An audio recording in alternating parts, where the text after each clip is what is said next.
All systems go. Clear for liftoff.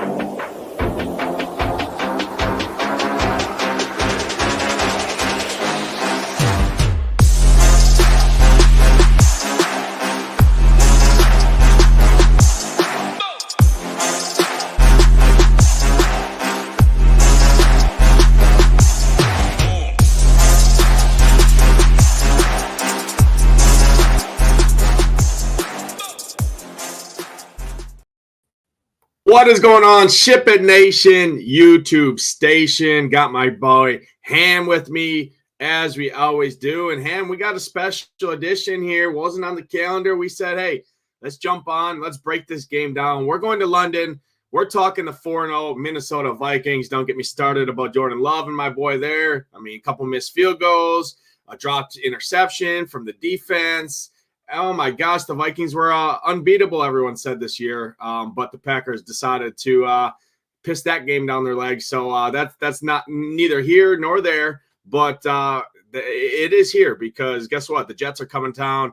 Aaron Rodgers is coming to town. Vikings are coming to town. We're going to London, baby, and we're breaking this game down. 40.5 is a total. Should be a fun game here. Sunday morning to kick off the main slate. Then you got the full slate of games. You got a Sunday night game where we'll be back here breaking down that game as well. But I'll bring you in, man. Happy Friday. What's going on, brother? How we doing? Yeah, looking forward to it. Should be a good one. You nailed Jaden Reed. Just didn't nail the rest. Those Vikings, they got off to a hot start, and Love couldn't bring them back. But, hey, Vikings, maybe the surprise team of the season. You know, undefeated. Sam Darnold taking on his former mates.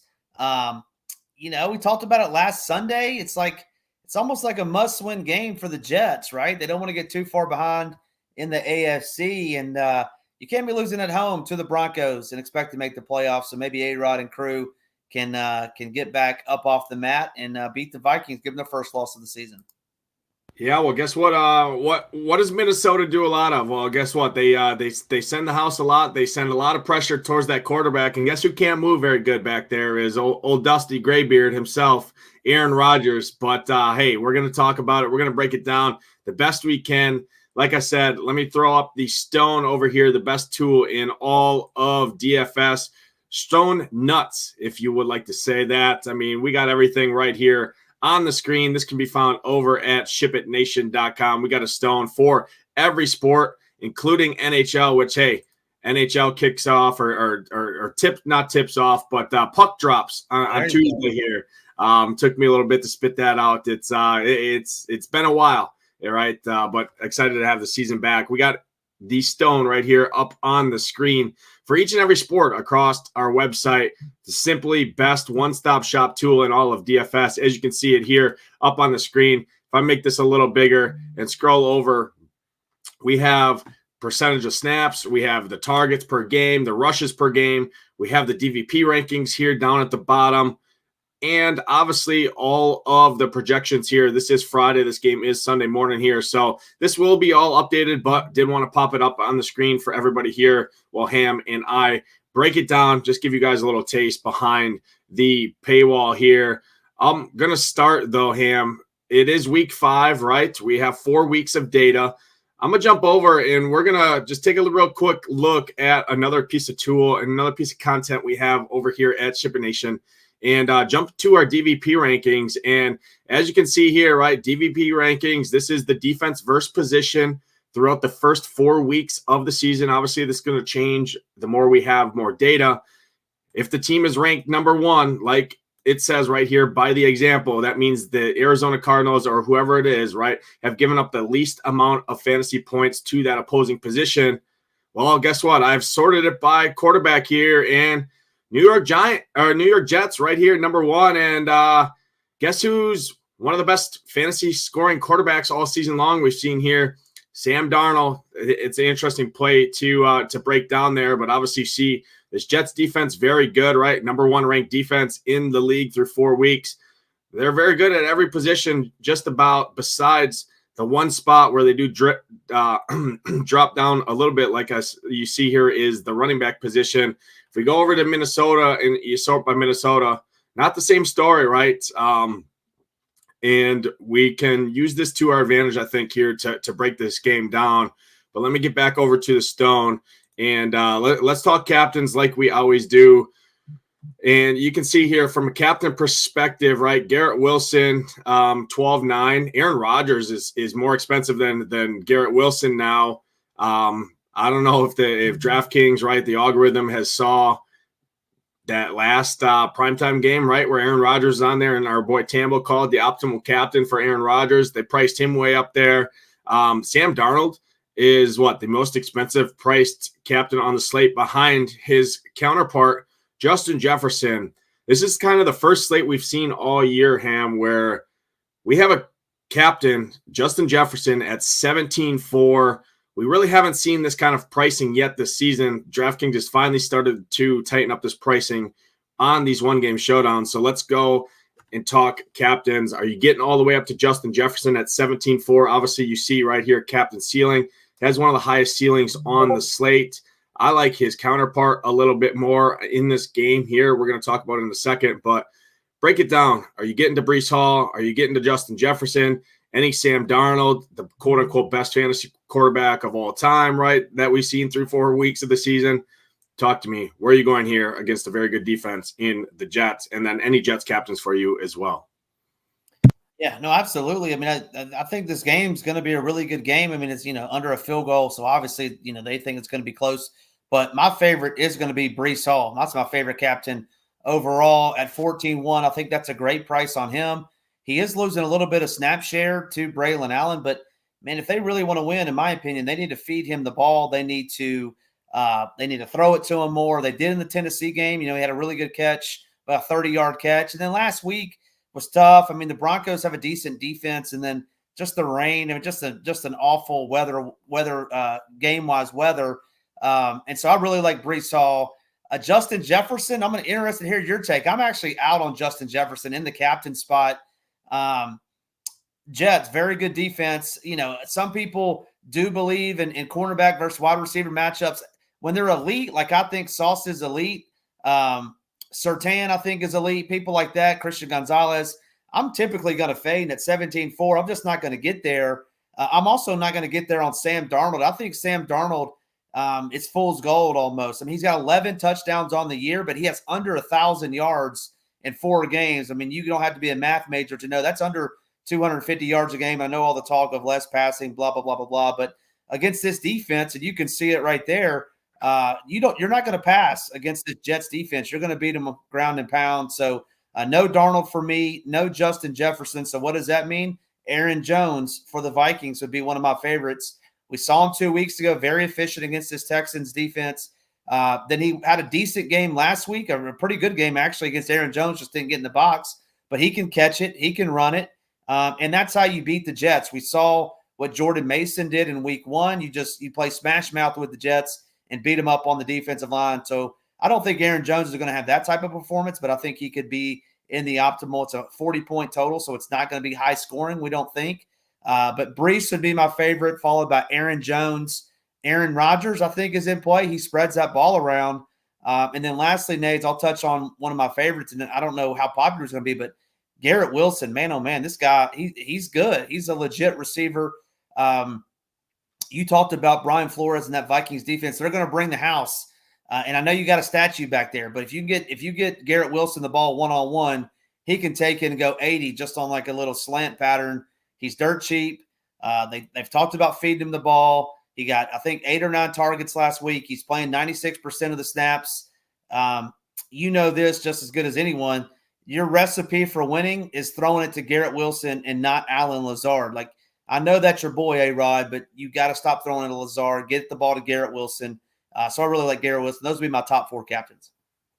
No, excellent breakdown. We agree on some things here for sure. I'm gonna start and just tell you that I'm gonna be much heavier on the Jets captains in this game outside of one player on the Vikings side, and that's Aaron Jones. You nailed it. Look at this rush defense here for the Jets, right? C+. Aaron Jones is going to be heavily involved here. I think, this is a game where I think they're going to have to rely heavily on Aaron Jones because Justin Jefferson, I just don't think I think he's going to get slowed down to an extent on the outside with Sauce. The overall Jets defense is just insanely good, right? They got good safeties. They got good cornerbacks. And I think Sam Darnold's going to regress. I mean, this guy couldn't get a starting role on any team in the NFL, right? And now all of a sudden it's 2024. He's here in Minnesota, got thrusted into the starting role due to a rookie injury that's out for the season. And now this guy is Archie Manning out there. I just don't believe it. I mean, Sam Darnold, you alluded to it, right? 11 touchdown passes, under 1,000 yards. I mean, it's just this guy's playing over his head. I think this entire Minnesota Vikings team is playing over their head right now, defense included. You saw what happened in the second half of that game. Guess who didn't adjust at halftime? It's the Vikings. Guess who adjusted at halftime? The Packers. Guess who now has film on how to beat the two deep down the middle that the Vikings run, with also bringing some pressure on the quarterback? The entire league. The entire league saw the second half of that game. They all watched film because the Packers were the first team all season to move the football on the Minnesota Vikings. You look past, the 49ers couldn't do it. All the other school of blinds couldn't do it, right? I mean, I think this is a spot where Minnesota regresses here. I think the Jets in a must-win game, despite it being in London, I think this is a spot Minnesota picks up the first loss. So I'm going to be heavily invested in the Jets side. Outside of that, I mean, I like Aaron Jones. If I had to pick one captain for the Vikings, it would be Aaron Jones. Justin Jefferson is projected early right now at almost 34% captain ownership. You get half of that in Aaron Jones, who's also involved in the passing game, as you can see here, almost averaging 5 targets per game. That's second most on the team behind Justin Jefferson. So you get those dump offs. And if it's a game where I think Justin Jefferson is not going to be going deep, they're not going to be able to get the ball to him. Sauce is going to lock him up. Sam Darnold's likely going to be under pressure. Dump offs right there to Aaron Jones. Aaron Jones can get there on the ground and through the air. So I like Aaron Jones the most from the Vikings side. He's probably my first or second favorite captain in this entire game. Really like Aaron Jones a ton. And then going over the Jets side, I think Aaron Rodgers is a great captain play here. His captain ownership shown at about 6%. He can spread the ball around a ton. He does. Braylon Allen gets targets out there. As you can see, averages right around 3 targets per game. Breece Hall averages around 6, a little over 6 targets per game. Garrett Wilson.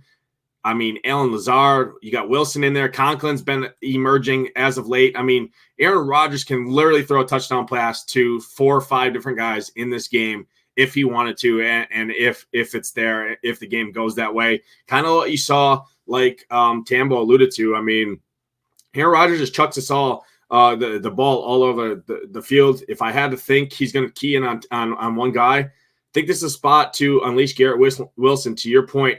Jaden Reed torched this secondary here. Dontavian Wicks torched this secondary here over the second half of that game. And Jordan Love torched this secondary and torched this defense here on one leg. I mean, I listened to all the post-game talk there. Jordan Love, the reason his first half went the way it did and the Packers offense went the first way, he still wasn't fully healed from that knee injury. He couldn't shift any weight on that front foot.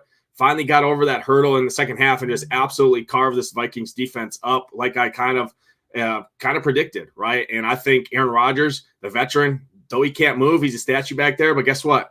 When you can't move and you have weapons like Garrett Wilson, you have your check down boy like Alan Lazard, Tyler Conklin, and then you have the dynamic duo of Braylon Allen and Breece Hall.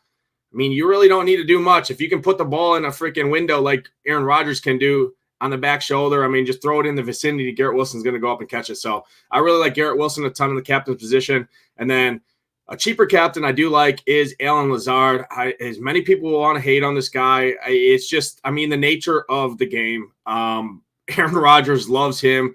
Alan Lazard looks like a certified stud. He was good in Green Bay. He's the clear wide receiver 2 in this offense. He's getting over 5 targets a game.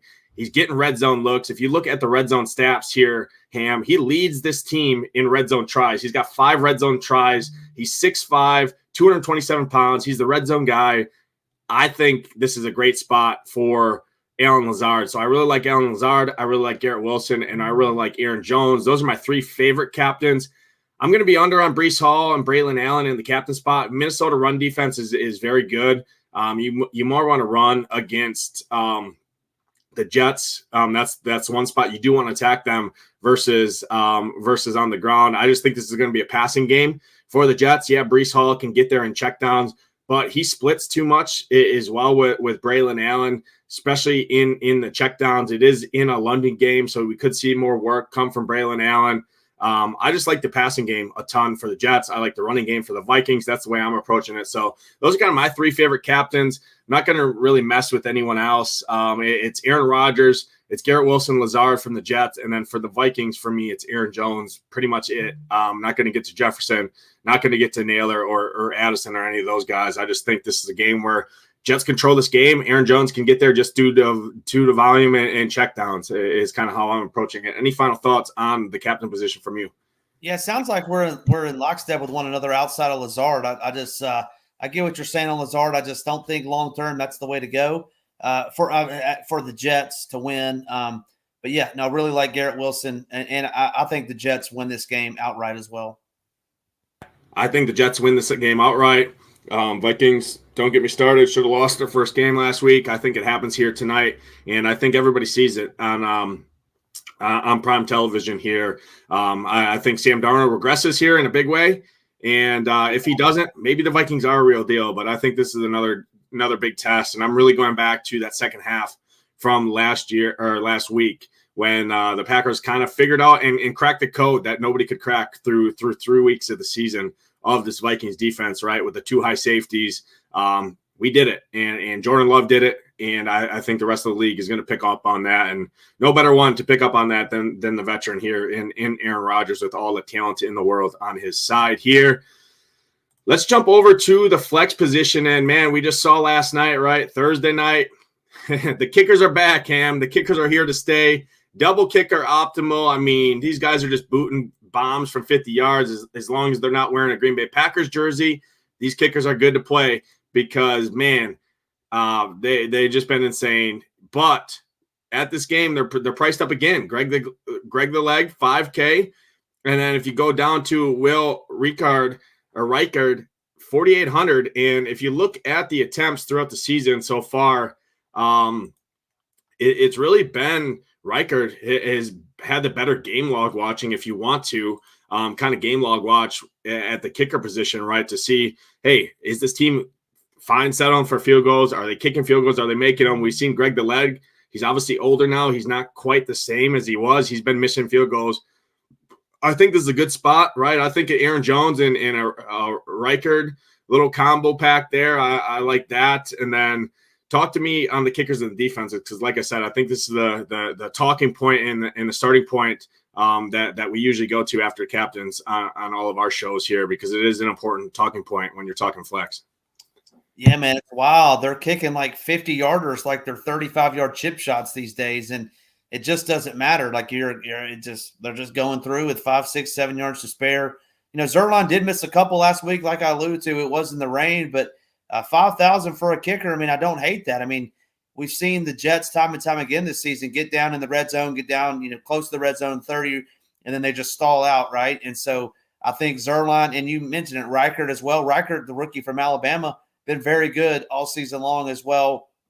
If we think, we talk about, how are you going to build your teams, the game script. We think that Darnold's going to regress, which you and I both do. We think they get down there in the scoring zone and they stall out. And Reichard has the leg to kick 50-yarders as well. I mean, Koo, hit 250-plus yarders last night. I know he missed a couple, closer, but I mean, he kicked 5 field goals last night and made 3 or 4 of them. And I mean, Chase McLaughlin, the same thing. So you have to play these kickers, not specifically these kickers, but in Showdown, because $4,000 to $5,000 kickers are outscoring the Ray McLeods of the world, the receivers down in that range, because if they're not getting a touchdown, it's tough for them to get the volume, and there's a reason why they're priced down there. And these kicker scoring, I feel like, is going up this year, Nades, and those wide receiver threes and things like that, I feel like that's going down a little bit. I don't have any data to back that up. I feel like it's double kicker every Showdown slate, so I certainly don't mind either one of these tonight. Yeah, I mean, you just look at it in the nature of the slate, right? I mean, you got $5,000 for Zerline in a team that we like. This game is indoors. It's ideal kicking position here, or kicking conditions. You got Will Reichard at 4,800. You look at the other guys around him. I mean, you got Jalen Naylor in a 5 wide receiver split, right? I mean, mainly 4, but he's wide receiver 3 in this offense at 5,200 right there in that same price range. And then you look up on the Jets side, I mean, you got Mike Wilson, a little bit more expensive. He's getting 2 targets a game at 6,200.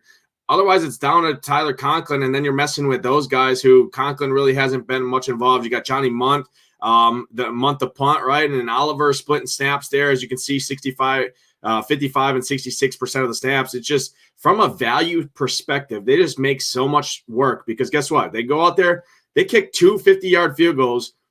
They can easily make them. That's 10 points right off the top. The team scores a touchdown, 2 touchdowns. That's 12 points at 5K and 4,800. I mean, for a receiver to get that, what do they need? 3 catches, 30 yards, and a touchdown to match that at a much higher price point for the most of them. So overall, I mean, I think the kickers are just excellent value here. The game's indoors. I really like them a ton. If I had to lean, I'd give a slight leg to Greg Zuerlein just because I like the Jets to win this game. I think Vikings regress. But Sam Darnold, I think all it takes is one play with Jefferson and that to move the football, and then they could easily stall out. And you could see 4 field goals here from Real Reichard and some ground and pound, right, with Aaron Jones, I think.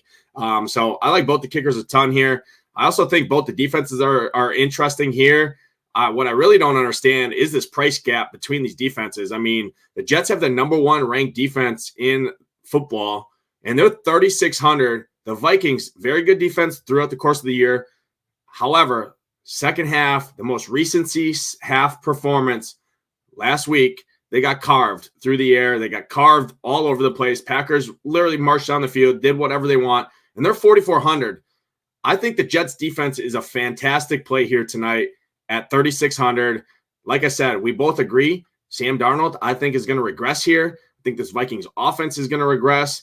And, I mean, you got Sauce Gardner. You got those – I mean, you got the best defense – one of the best defenses in the NFL here against Sam freaking Darnold at 3,600. I mean, talk to me. Any interest in the Jets defense? Is it finally a defense slate? Do we finally get a defense optimal outside of that very, very gross Thursday night game that we had earlier in the year? Because it hasn't happened much throughout these Showdown primetime games. Yeah, I don't think you've once again, I don't know exactly, but I don't think we've seen a defense on the winner all Showdown season. We saw a bunch of them last year. I feel like, yeah, I think the Jets are certainly in play, 3,600. I mean, their secondary, very good secondary. And then, on teams that I would say either even have Rodgers and don't have Rodgers, I'm fine with that Vikings defense. I think they can get numerous sacks. We know Flores is going to bring the house. We know Rodgers isn't going to move very well. Can they get some sacks? Maybe a strip sack score, something like that. I mean, I think, and Vegas obviously thinks it's going to be a 17-10. You see the pace. They're both C- or worse. It's going to be a slow, draggy game. It's not going to be the game we saw on Thursday night with 66 points scored. I think it's going to be slower paced with a bunch of defense. So I'm certainly fine with the defenses, and I'm fine with either one of them.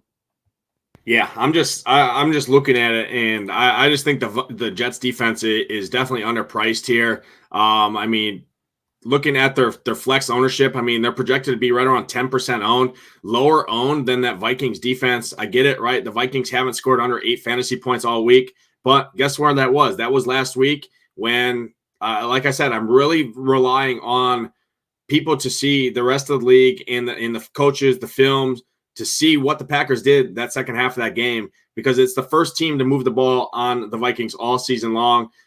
We scored 29 points, mainly all right in the second half.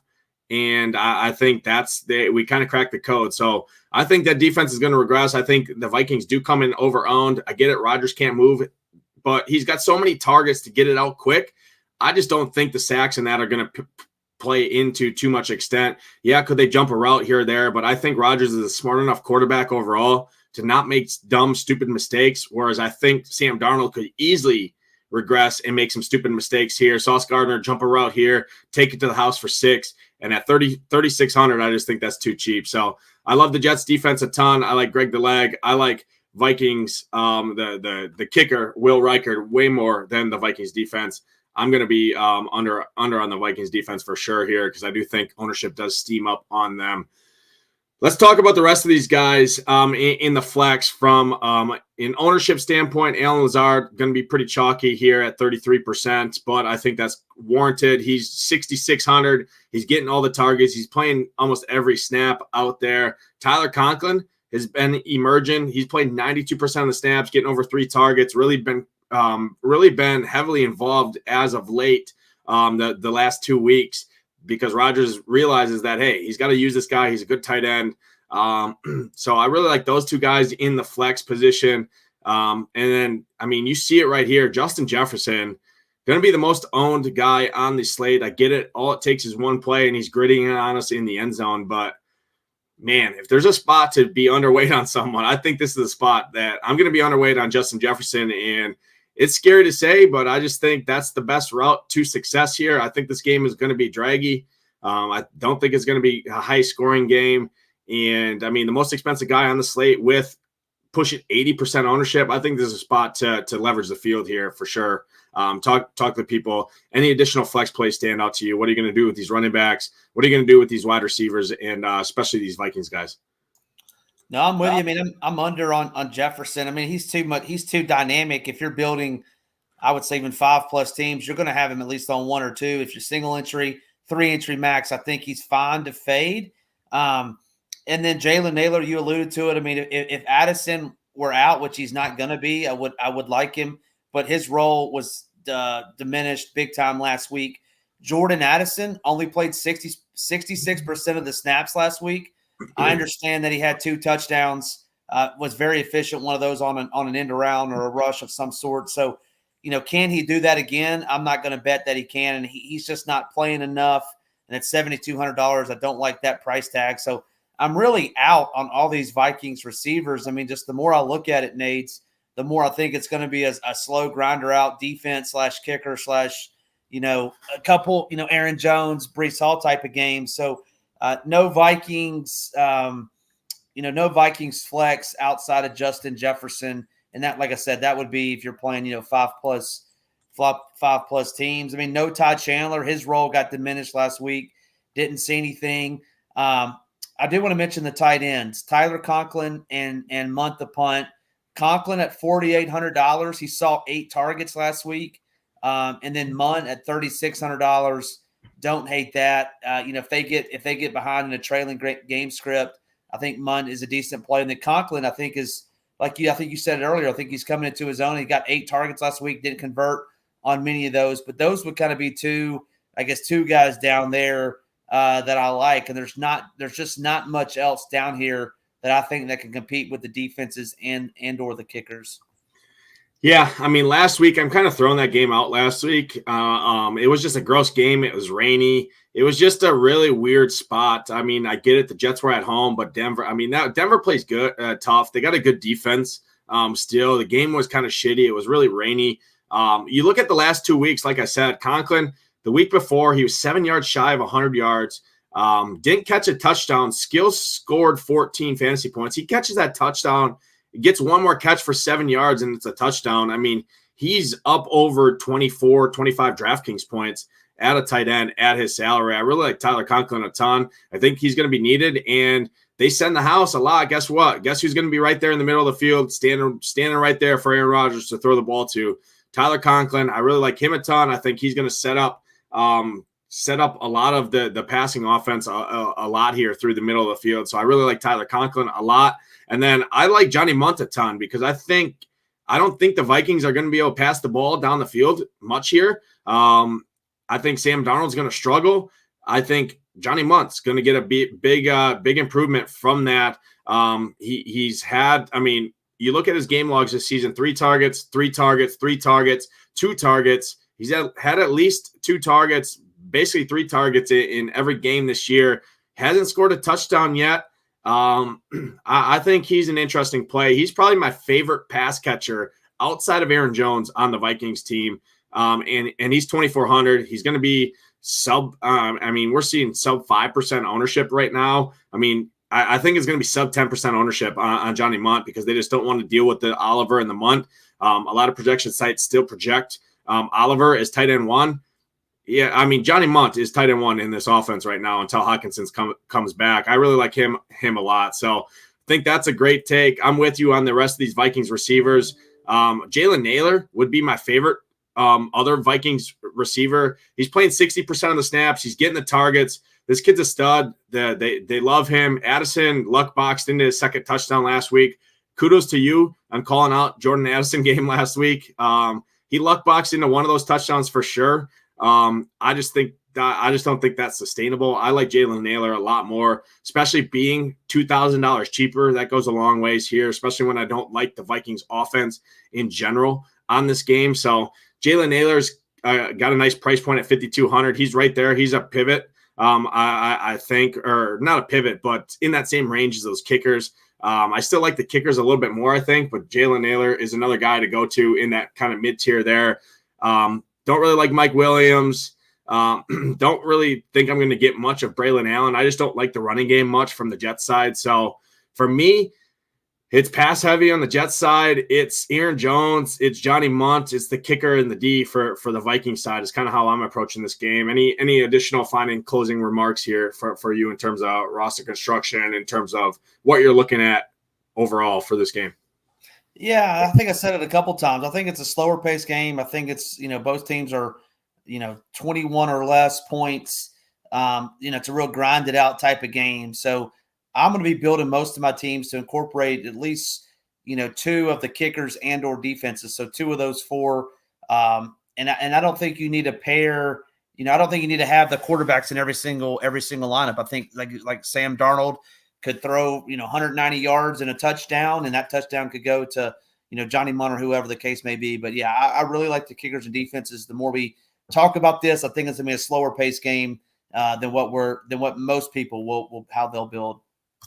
Yeah, for sure. We tend to agree there. I don't think you need a quarterback on your teams. If we're choosing one, it'd be Aaron Rodgers. Looks like Aaron Rodgers is going to be much lower owned than Sam Darnold as well, which I think is a mistake. I mean, game log watchers are going to go in there and, oh my God, Sam Darnold, right? Archie Manning, freaking Joe Montana, Dan Marino. Guess what? It's still Sam Darnold at the end of the day. This dude couldn't win a freaking starting job in New York. And the only reason he won a starting job here in Minnesota is because J.J. McCarthy, rest in peace, right?